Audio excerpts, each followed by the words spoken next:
Rusty, leave it. Leave it.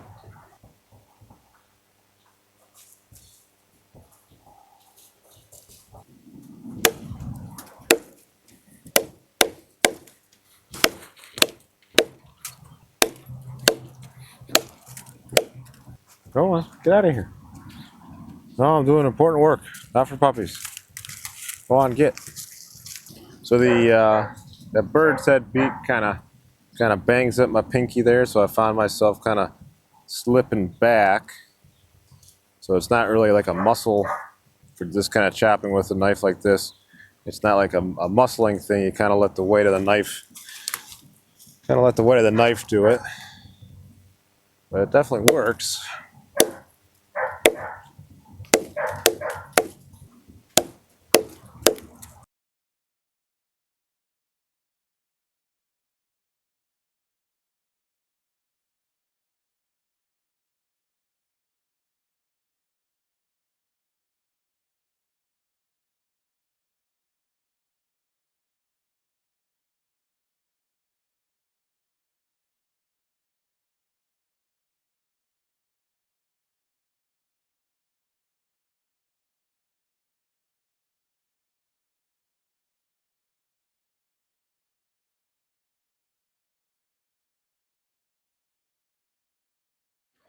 Right now I kind of got my pinky below the pommel, so I get a little extra reach.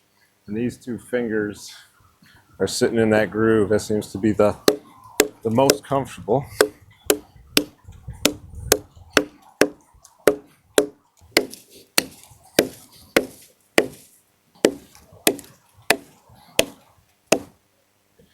Putting my thumb up top here seems to help. Don't recommend that for like blacksmithing. I guess you can get like tinnitus or tendon damage from doing that. This seems to be working.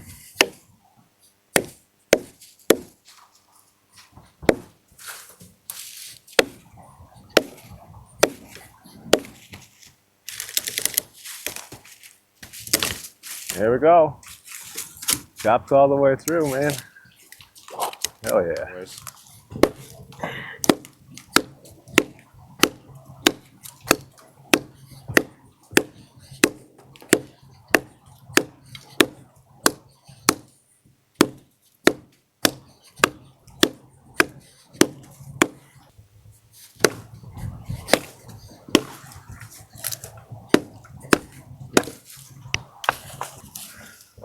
All right, so see if we can split this log without breaking the knife.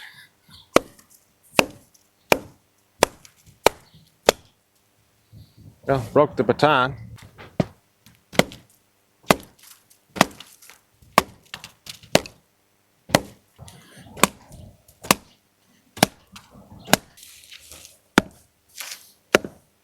I tell you, it's more painful trying to do this than sharpen the log.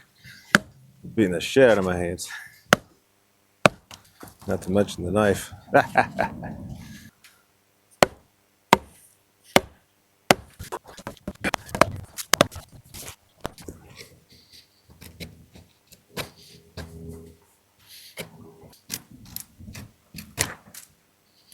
Well, I can make good feather sticks.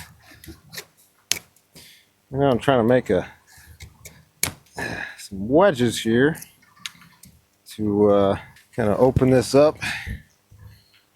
Either get the knife out. This helps split this wood. So clearly, this was too big a piece to be trying to baton off. I'm no expert on this kind of bushcrafting shit, but the idea was always, you know, if you got wet wood, you split it down like this to get to the dry wood. And if you don't have a axe, only a knife, this is the kind of thing you could do with it. This is so much work. I don't know if it'd be worth it. But, you know, it's a sort of a extreme test. You know, just an extreme test for the knife.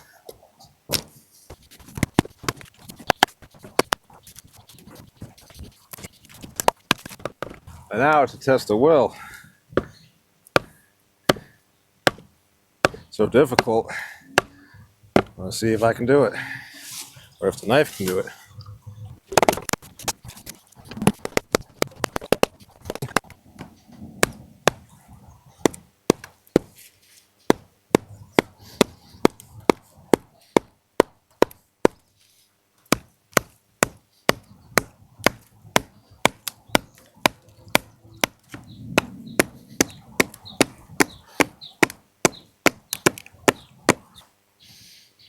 All right, looks like we're almost to the bottom, guys. Don't have much knife left, that's for fucking sure. I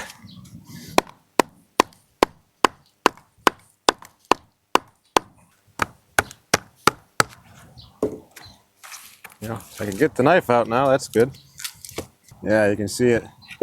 You can see it cracking on the bottom here.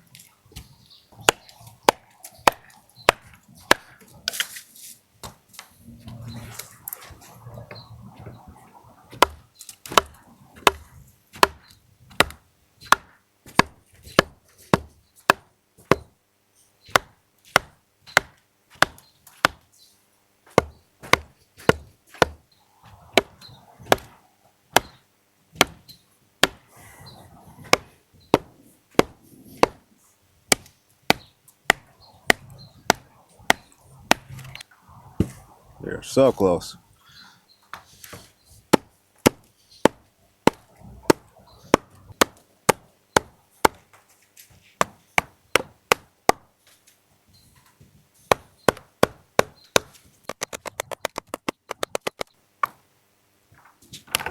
Aha! Ta-da!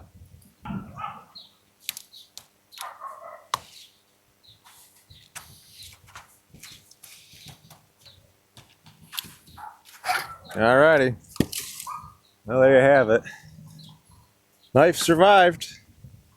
That's the main thing. Still straight. Yep, still straight, no chipping.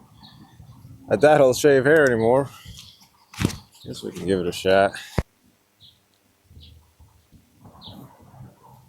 Oh yeah, shit. That still takes off hair. Look at that.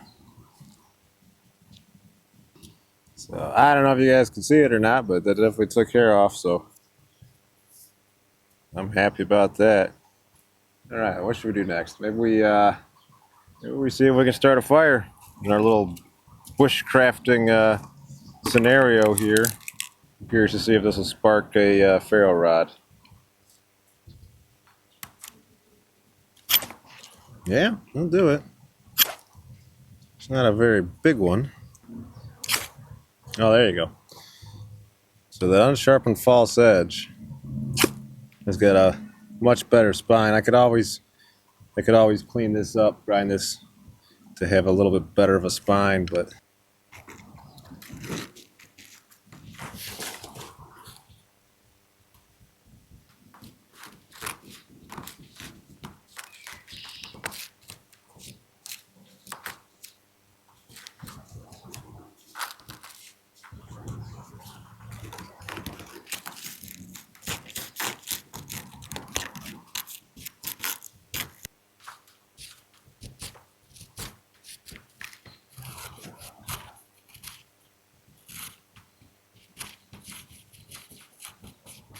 this is that initial batoning stick. This is some sort of aspen or something.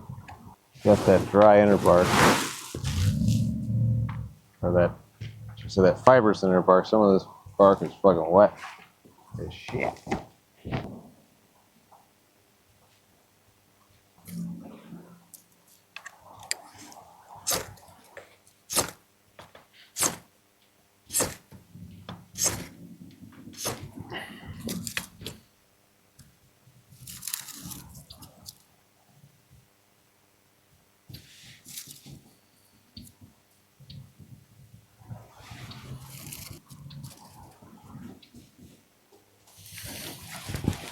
All right, well, that's cool. I can make them fire with this knife. I didn't really put enough work into the fire prep. Like, I don't have any tinder or nothing. Well, we got proof of flame, proof of life here, so that'll work. All right, well, I'm going to call that a successful test of the knife all around. It really doesn't look any worse for wear. I'll clean it up a little bit, just wipe it down with some acetone, but should be good to go. So that's about that. Well, that was a good test of the of that Blade Pro epoxy. I was curious about that. Hammering on that knife like I did, none of the scales came loose or even separated at all. So we're good to go. I'm happy I didn't break any of the scales, but the epoxy held. So heat treat was good. So all around, I'm actually pretty darn proud of this knife. So hello, don't step on it.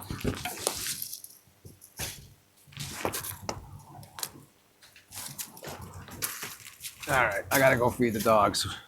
After we get these guys fed, I'll start working on the sheath, or maybe do some more cutting tests.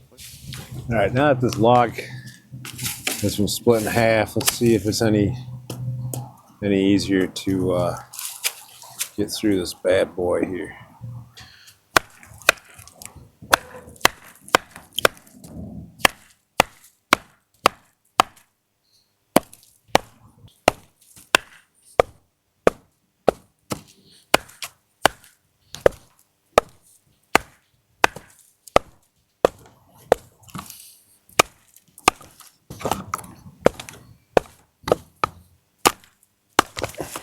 There we go.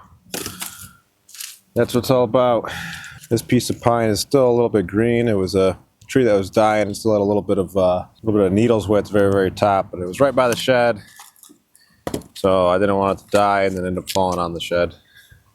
So that's why I cut it down. But gives us a place to do this kind of thing.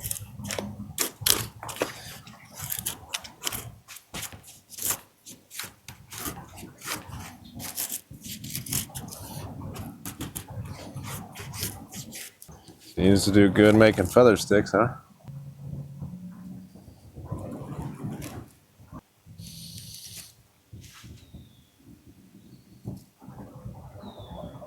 Still burns though.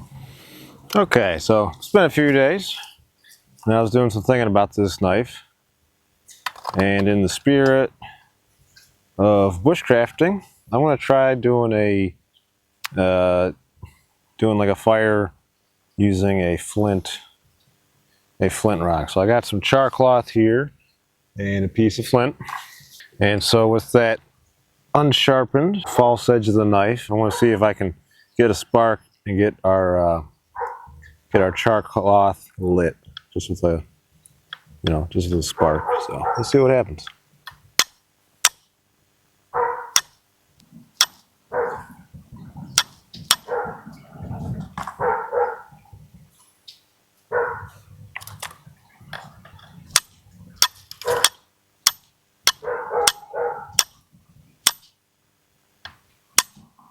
There we go. Hey, look at that.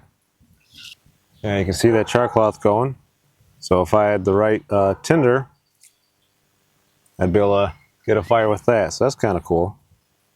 But that's cool. That was kind of an unintended consequence of that unsharpened false edge. I did it mainly for looks, but it's certainly beneficial for doing the this kind of bushcraft fire making stuff. So I dig that. Now this is a piece of aspen or some sort of something with a real fibrous bark, and I'd like to try doing a baseboard for a friction fire set, which I've never done a friction fire myself.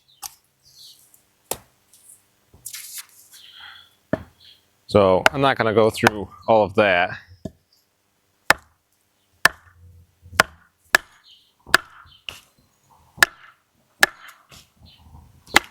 All right. And so that's kind of the idea with batoning. So a stick this size, this knife goes through no problem. But the idea with the fireboard, I believe, is you have a couple of divots for your friction stick, and so with this kind of drop point like this, I think it would be good for carving out a little divot. So we're just going to try that on the softwood, because that's, I believe, what you're supposed to use is sort of a softer wood. So it's the unsharpened false edge. What you get is a point that's pretty small and refined, but it's still strong. So like a Bowie knife has got a pretty, we'll say, comparatively delicate tip. So if you're doing prying with it, it's much more likely to break off or bend, which I have done to Bowie knives, batoning them. So this one obviously didn't have that problem. I was beating the snot out of that point. But yeah, you can see that this is definitely working. And this is a little bit smaller handle, but for doing this, it actually lets me get pretty good control. So yeah, we can just keep doing this all day. And I think you're supposed to have a notch so that it can fall out. So let's see if we can do a little notch. But I think this probably needs to be closer to the edge for a good good fireboard, but you know, whatever. Let's just try doing a notch.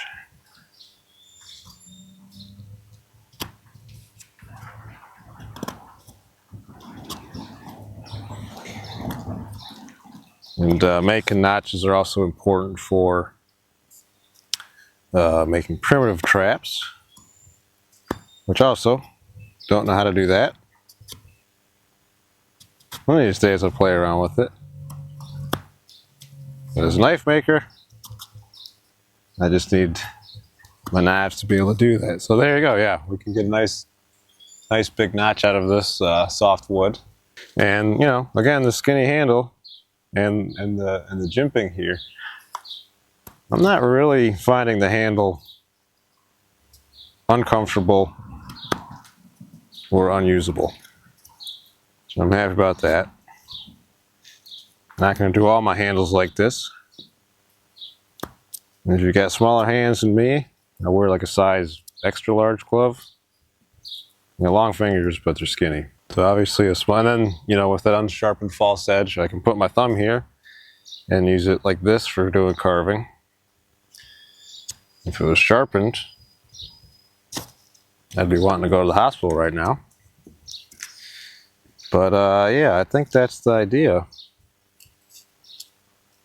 So that way the, you know, once you get your friction going, it wants to fall through that notch. I think actual bushcrafters are screaming at the computer screen right now. But, you know, there's an old saying about you can do, let's see, what's the saying? A big knife can do the same things a little knife can, but a little knife can't do what a big knife can. Just goes to show with this, you know, a smaller knife would definitely be better suited to this task, but I'm not finding this particularly impossible. But yeah, we sort of got our friction fire baseboard going. I believe you do a couple like starter bowls, then you have the main one. So I think you need a little bit smaller notches and a bowl closer to the edge. But you know, for me, just playing around, testing out the knife, it works. So in my mind, that's 3 different ways that you can use this knife to start a fire, which is kind of cool. All right, so hopefully you guys enjoyed me playing around with this knife, seeing what it can do, testing out the knives. Because at the end of the day, you know, a knife is one of our most important survival tools. If this is all that you had, you know, you could use this to make a shelter, make a fire, use it for food prep. You can use it for skinning, field dressing game, processing meat. You could use this to dispatch an animal. You can make traps with this. And so that kind of, you know, food, water, fire, shelter, basically everything other than water, a knife is what you need to get that done. So, I mean, that's why knives are important to us. That's why we care about them at the most basic level, but they're also art. They're kind of like the last stand of self-reliance and survival at its most basic level. That's why I love them. That's why I do it. And it ticks that artistic, creative box for me as well. So that's why I love making knives. But that's all I got for you guys today. I appreciate you watching. As always, I appreciate the support. Thank you so much for watching. And until next time, be more Viking.